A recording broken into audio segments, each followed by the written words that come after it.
Bienvenidos, queridos amigos. Mi nombre es Mónica desde Ecuador.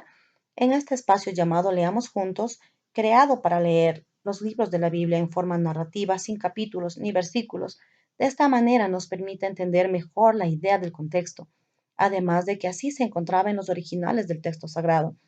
Estas lecturas están presentadas con todos los cambios de la BTX cuarta edición basada en la 28ª edición del texto griego. Recuerden, amigos, que se subirán los audios al canal Inbox, al canal YouTube de la Sociedad Bíblica Iberoamericana y a las páginas de Facebook BTX de cada país. En esta oportunidad leeremos la carta a los Hebreos. Esperamos que puedan disfrutar. Contaremos con la colaboración de Ilma Valderas desde México. Antes de comenzar, compartiremos una pequeña reseña del contexto de este libro al momento de escribirse. En tiempos de los apóstoles se calificaba de hebreos a los judíos que vivían en Palestina, a diferencia de esa mayoría de su pueblo que había emigrado a diversos países por todo el Imperio Romano. Esta carta está dirigida a las comunidades cristianas de Palestina que habían formado con judíos de raza después de Pentecostés. A pesar de su conclusión, un estilo epistolar, este largo escrito presenta el aspecto de una homilia o sermón litúrgico. Sus destinatarios tenían necesidad de unas palabras de exhortación, porque su fe estaba en peligro. Después del primer entusiasmo de la conversión, se habían dejado arrastrar por la fatiga y el desaliento. Algunos desertaban de las asambleas culturales, y su formación cristiana dejaba mucho que desear. Por otra parte, las pruebas y persecuciones habían provocado el desconcierto para exhortar a los cristianos a seguir el camino que conduce de este mundo perecedero al mundo celestial. El autor presenta a Jesucristo como el sumo sacerdote que con su muerte selló la nueva alianza entre Dios y los hombres y ahora ejerce en el cielo una mediación eterna. A la vez se describe el itinerario del nuevo pueblo de Dios en marcha hacia la tierra prometida, bajo la guía del mismo Jesucristo. La comparación con los personajes e instituciones del Antiguo Testamento destaca la suprema grandeza de Cristo y la superioridad de Nueva Alianza con respecto a la nueva. Muy bien, queridos amigos, luego de leer esta pequeña o reseña, le damos el pase a Irma para comenzar la lectura. Adelante, Irma. Muchas gracias, Mónica. Hola, amigos. Con mucho gusto comienzo la lectura del libro Hebreos. Habiendo Dios hablado en el tiempo antiguo muchas veces y de muchas maneras a los padres por los profetas, en estos postreros días nos habló por medio del Hijo, a quien constituyó heredero de todas las cosas y por el cual hizo también los siglos, quien siendo el resplandor de su gloria y la imagen misma de su ser, y quien sustenta todas las cosas con la palabra de su poder, habiendo efectuado la purificación de los pecados, se sentó a la diestra de la majestad en las alturas, hecho tanto superior a los ángeles por cuanto ha heredado un nombre más excelente que ellos.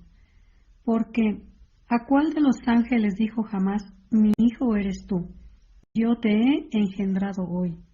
Y otra vez, yo seré padre para él, y él será hijo para mí. Y otra vez, cuando introduce al primogénito en el mundo, dice, adórenlo todos los ángeles de Dios. Ciertamente de los ángeles dice, el que hace a sus ángeles espíritus, y a sus servidores llama de fuego. Pero respecto al Hijo, tu trono, oh Dios, es por los siglos de los siglos. Cetro de equidad es el cetro de tu reino. Amaste la justicia y aborreciste la iniquidad. Por eso te ungió, oh Dios, el Dios tuyo, con óleo de alegría más que a tus compañeros. Y tú, Señor, en un principio fundaste la tierra, y los cielos son obra de tus manos. Ellos perecerán, pero tú permaneces. Todos ellos se desgastarán como una vestidura. Como un manto los enrollarás, y como vestidura serán cambiados. Pero tú eres el mismo, y tus años no acabarán. ¿Y a cuál de los ángeles dijo alguna vez, siéntate a mi diestra, hasta que ponga a tus enemigos por estrado de tus pies? ¿No son todos espíritus para el servicio? enviados para ayudar a favor de los que van a heredar salvación, por lo cual debemos dar más solícita atención a las cosas que fueron oídas, no sea que andemos a la deriva, porque si la palabra hablada por medio de ángeles fue firme, y toda transgresión y desobediencia recibió justa retribución, ¿cómo escaparemos nosotros teniendo en poco una salvación tan grande? La cual, comenzando a ser proclamada por el Señor, nos fue confirmada por los que lo oyeron, testificando Dios juntamente con ellos mediante señales y prodigios y diversos milagros y repartimientos del Espíritu Santo conforme a su voluntad, porque no sometió a los ángeles el mundo venidero, acerca del cual estamos hablando. Pero alguien declaró solemnemente en algún lugar, diciendo, ¿qué es el hombre para que tengas memoria de él, y el Hijo del hombre para que lo visites? Lo hiciste un poco menor que los ángeles, lo coronaste de gloria y de honor, todo lo sometiste bajo sus pies, porque al someter todas las cosas, nada dejó que no esté sometido a él.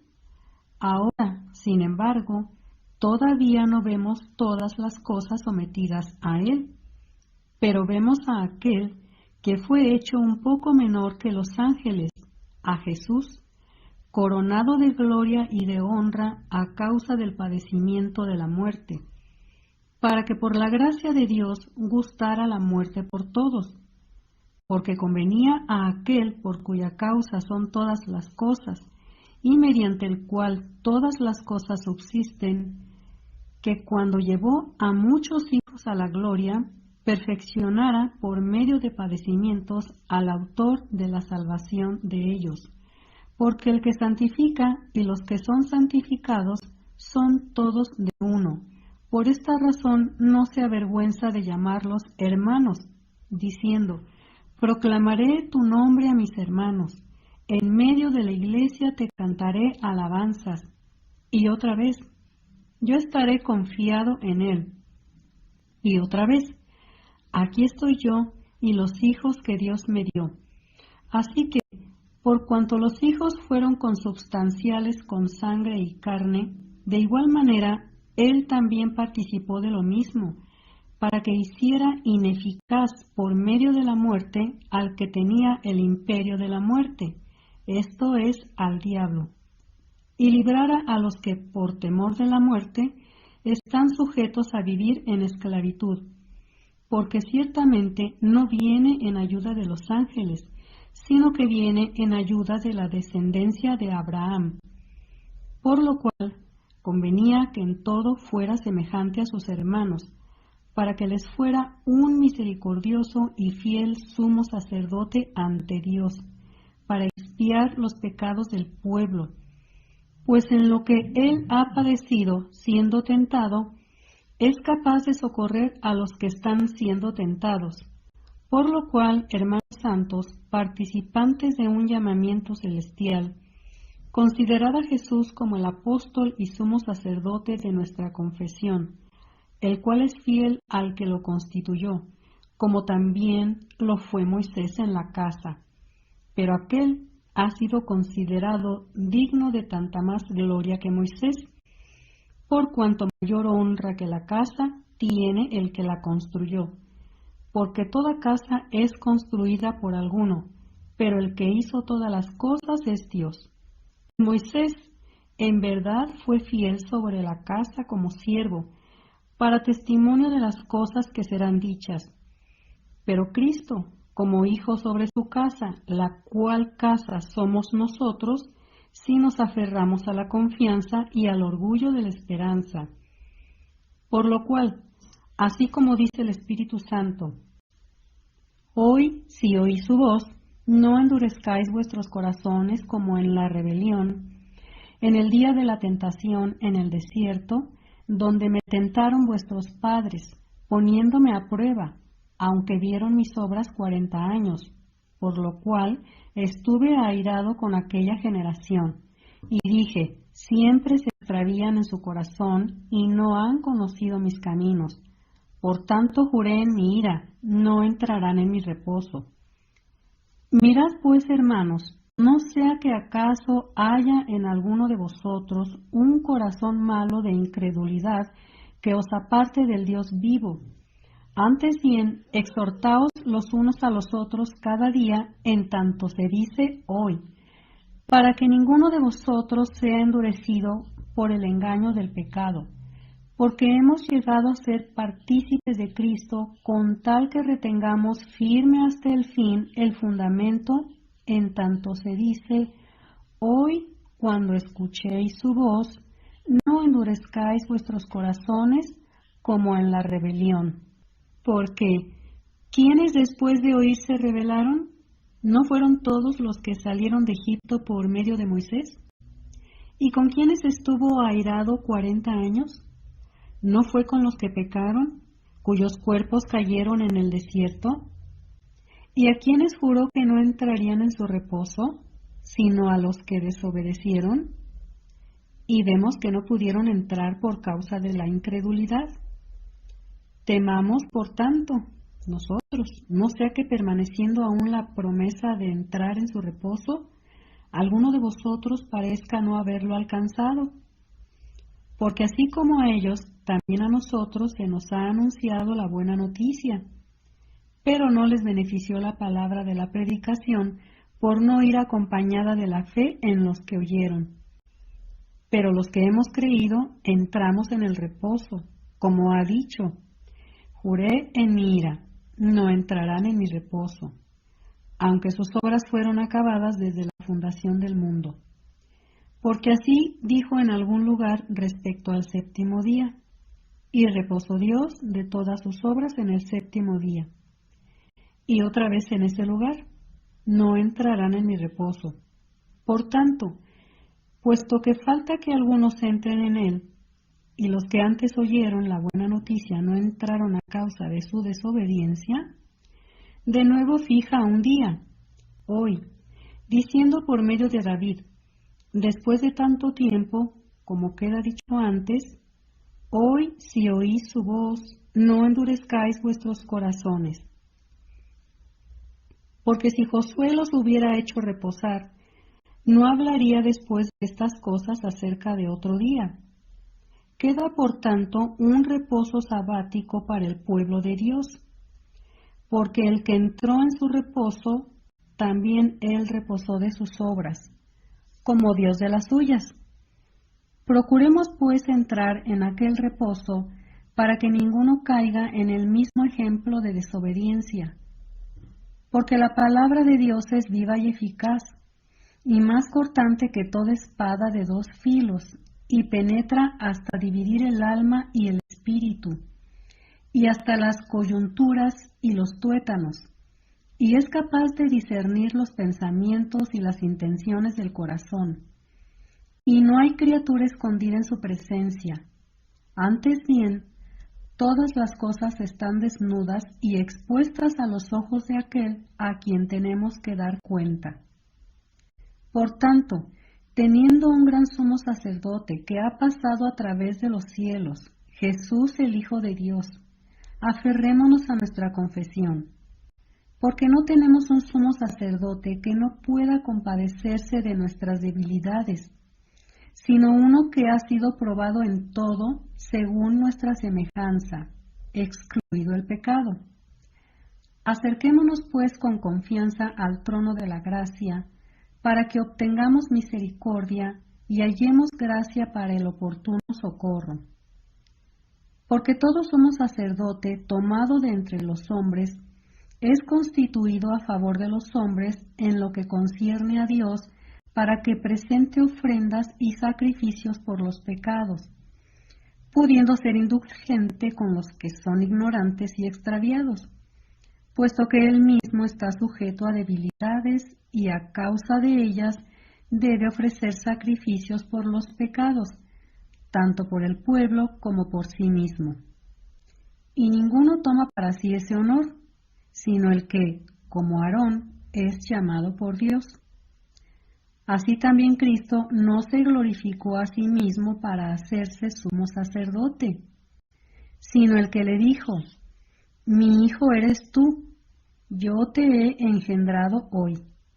Como también dice en otro lugar: Tú eres sacerdote para siempre, según el orden de Melquisedec, quien en los días de su carne, habiendo ofrecido ruegos y súplicas con gran clamor y lágrimas al que podía rescatarlo de la muerte, fue oído a causa de su reverencia, y aunque era hijo, por lo que padeció, aprendió la obediencia, y habiendo sido perfeccionado, vino a ser autor de eterna salvación para todos los que le obedecen, y fue proclamado por Dios sumo sacerdote según el orden de Melquisedec.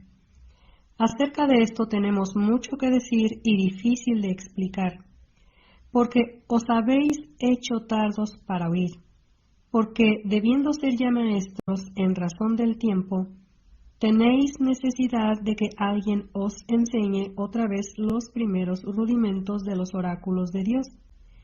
Y habéis venido a ser como los que necesitan leche, y no alimento sólido, porque todo el que usa de leche es inexperto en la palabra de justicia porque es recién nacido, pero el alimento sólido es de los perfectos, de los que por la práctica tienen los sentidos ejercitados para el discernimiento del bien y del mal.